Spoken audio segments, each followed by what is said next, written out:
The number one most dangerous ingredient in the world. What if I told you the most dangerous ingredient in the world is commonly existing in your favorite meals, silently, invisibly, and potentially deadly? What would be your reaction? This isn't just a hollow suspense, it's a chemical so common that it can blow your mind when you come across it. It's present in bread, fries, even your favorite morning coffee. And such loved foods harbor our way to serious health risks. So what's this mysterious ingredient, by the way? It's acrylamide. Trust me or not, but it just slipped under the radar for so long. Somehow to know further, stay with me to learn about this acrylamide as number one most dangerous ingredient in the world. Well, acrylamide is something toxic, a carcinogen. You'll get to know this later, but somehow see it. Acrylamide is a chemical used in industries such as the paper and pulp, construction, foundry, oil drilling, textiles, cosmetics, food processing, plastics, mining, and agricultural industries. It is used in making paper, dyes, and plastics, and in treating drinking water and wastewater. Acrylamide can be found in small amounts in consumer products, including caulk, food packaging, and some adhesives. It is also present in cigarette smoke. It's a chemical used in construction of industrial products, but that's not all. It is highly amounted found in dump waste ages in sewages. Sound like those bad odors. But along with it, if you tell you that it really exists something very closer to us then, there is something that happens in almost every kitchen. Let's take it like you're frying some fries or toasting bread, enjoying that delicious smell and golden brown color. But did you know that at the same time, a chemical called acrylamide is being created in your food? That brown color, which almost everyone likes on their roasted foods. Acrylamide can be found in small amounts in consumer products, including caulk, food packaging, and some adhesives. It is also present in cigarette smoke. Some foods with higher levels of acrylamide include French fries, potato chips, foods made from grains, such as breakfast cereals, cookies, and toast, and coffee. Acrylamide forms when certain foods, especially those high in carbs like bread and potatoes, are cooked at high temperatures, like frying, baking, or roasting. It happens because of something called the Maillard reaction, which is just a fancy name for when sugars and a part of proteins called asparagine react to heat. This reaction gives food its amazing flavor and color. But acrylamide? Not so amazing. It's been linked to some serious health concerns, and the more we learn about it, the more questions we have. So, what exactly is acrylamide doing in our food, and should we be worried? Let's find out. Now that we know acrylamide is hiding in some of our favorite foods, the next question is, how dangerous is it really? After all, we're talking about something that's in our fries, chips, and even our coffee. But don't rush to conclusions just yet. Let's find out deeper. Danish researchers discovered that heating starchy foods to over 120 degrees causes the formation of acrylamide, a chemical substance believed to be carcinogenic. This wasn't the first time such a link was suspected. Back in 2002, a Swedish researcher found acrylamide in food and raised strong concerns about its potential to cause cancer. Today, with support from German, French, and Swedish food institutes, these findings have made their way to the European Food Safety Authority, ensuring the world pays attention to this hidden danger in our everyday meals. Scientists first discovered acrylamide's dark side in animal studies. In these studies, animals like rats were exposed to high doses of acrylamide over extended periods, and the results were alarming, have resulted in damage to the nervous system in humans and animals. Human data are inadequate on acrylamide and cancer risk. In rats orally exposed to acrylamide, significantly increased incidences of tumors at multiple sites have been observed. EPA has classified acrylamide as a Group B2, probable human carcinogen.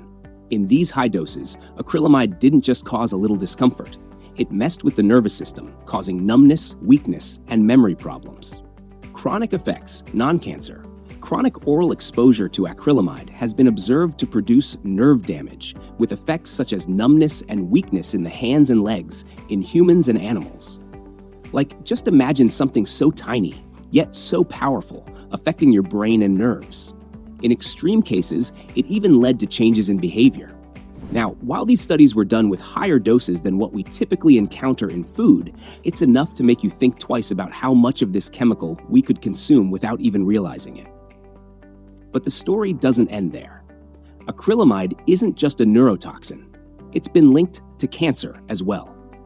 Global health experts, including the International Agency for Research on Cancer, IRC, have classified acrylamide as a probable human carcinogen.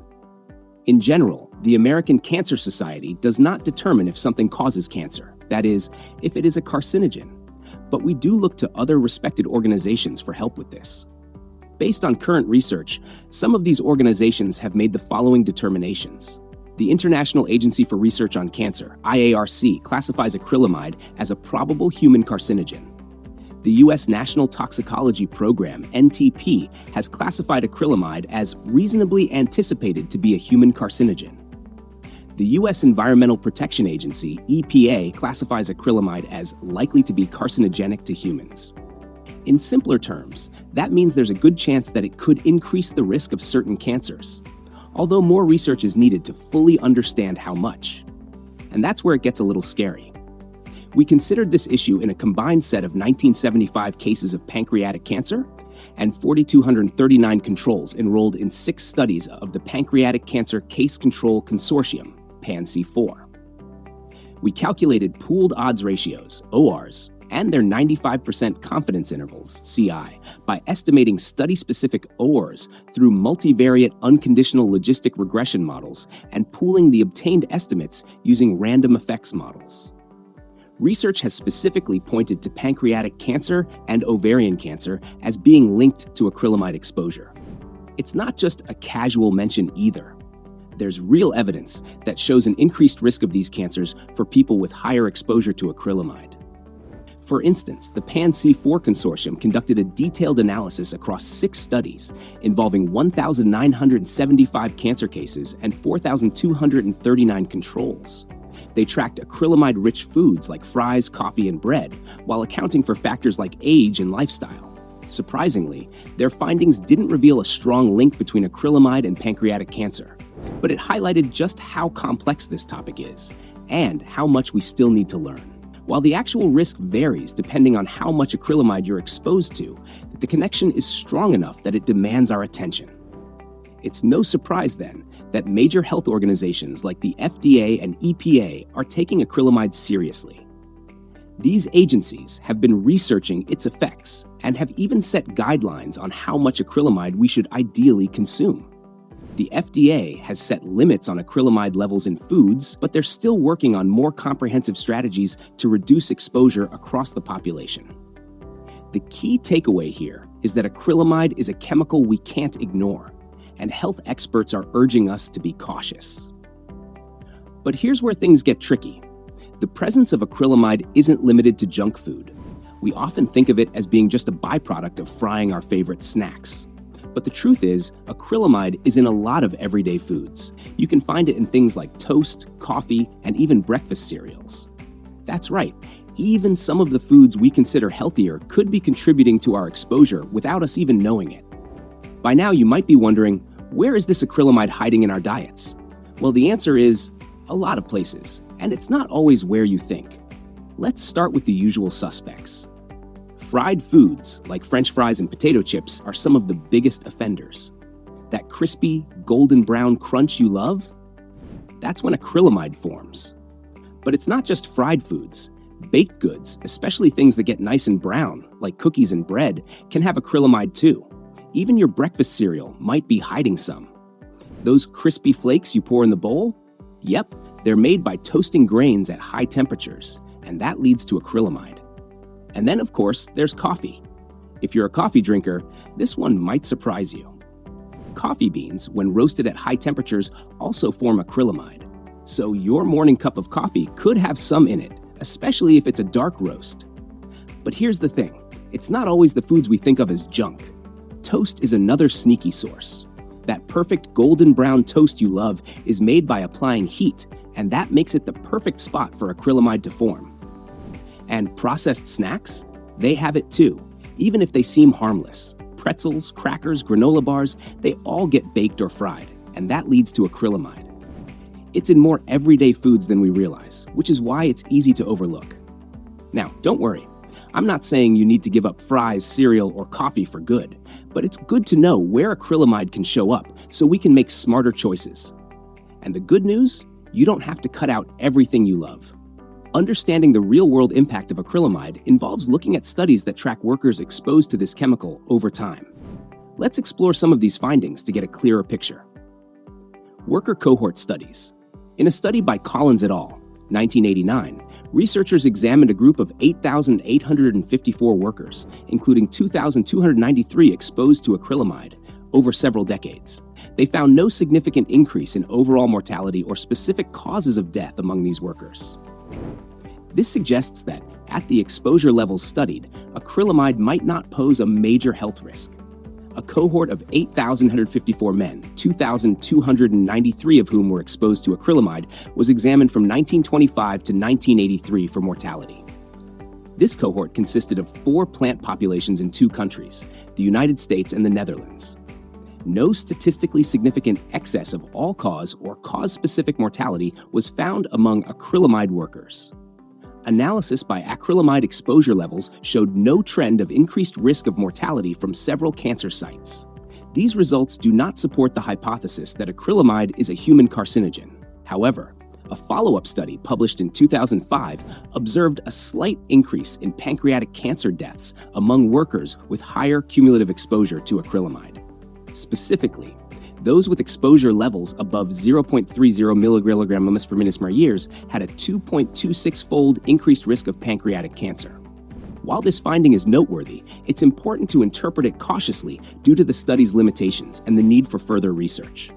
SMRs for some categories of exposure to acrylamide, but little evidence of an exposure-response relation. A significant 2.26-fold risk, 95% CI 1.03 to 4.29, was found for pancreatic cancer among workers with cumulative exposure to acrylamide 0.30 mg/years. However, no consistent exposure-response relations were detected with the exposure measures considered when RR regression models were adjusted for time since first exposure to acrylamide. The contribution of 115 additional deaths and nearly 60,000 persons. Statistical findings. In another study, researchers followed 696 acrylamide workers from 1955 through 2001. They found that fewer workers died than expected, with an observed number of 141 deaths compared to an expected 172.1. No significant increase in deaths from specific cancers was linked to acrylamide exposure. This suggests that, at the exposure level studied, acrylamide may not significantly increase cancer risk. An earlier study of 371 acrylamide workers was expanded to include employees hired since 1979. In this updated study, 696 acrylamide workers were followed from 1955 through 2001 to ascertain vital status and cause of death. Exposure to acrylamide was retrospectively assessed based on personal samples from the 1970s onwards and area samples over the whole study period. These studies highlight the complexity of assessing acrylamide's health effects. While some research indicates potential risks, especially at high exposure levels, other studies show no significant impact. This underscores the importance of ongoing research to better understand how acrylamide affects human health. Either it's a research impact or still stuck in ongoing research, it's better to avoid such things having acrylamide. We know acrylamide is hiding in a lot of the foods we eat. You're probably wondering, how can I avoid it? The good news is, there are simple, easy changes you can make to lower your exposure without giving up the foods you love. Let's dive into some practical tips. Cooking techniques. First off, let's talk about how you cook your food. We all love crispy fries, or those perfectly baked snacks, but the higher the heat, the more acrylamide forms. So instead of frying or baking your food at high temperatures, try boiling or steaming when you can. These methods are not only healthier, but also help keep acrylamide from building up. You can still get a great taste without the extra risk. For example, you can steam your veggies or boil potatoes for mashed potatoes instead of frying them into crispy fries. It's a simple switch, and your taste buds won't even miss the crunch. And when you do bake or fry, try lowering the temperature a little. Shortening the cooking time can also help. Less heat means less acrylamide. If you love baking cookies, try cooking them at a lower temperature for a little longer instead of cranking the oven to max. Small adjustments like this can make a big difference. Food selection. Next, Fresh produce and whole grains are your best friends here. Fruits, vegetables, and whole grains like brown rice, quinoa, and whole wheat pasta don't have the same risk of acrylamide. Processed foods, especially those that come pre-packaged or are fried, tend to have more acrylamide. So when you're shopping, go for fresh, whole foods whenever possible. Swap out that bag of chips for fresh fruits or veggies as a snack. Whole foods are not just lower in acrylamide, they're also packed with nutrients your body loves. If you do buy processed foods, look for the ones with fewer additives and preservatives. Choosing fresh items over highly processed ones reduces your overall exposure to not just acrylamide, but also other chemicals that aren't great for your health. Label awareness. Here's another easy trick. Read the labels. Processed snacks like chips, crackers, and even some breakfast cereals often contain more acrylamide.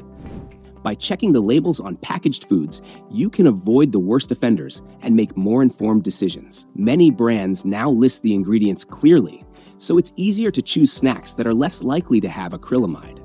If acrylamide is listed, that's a good clue that the product has been made using high-heat methods like frying or baking.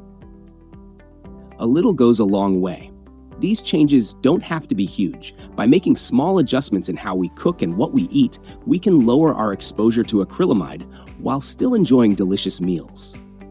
It's about making better choices without feeling like you're giving up everything you enjoy.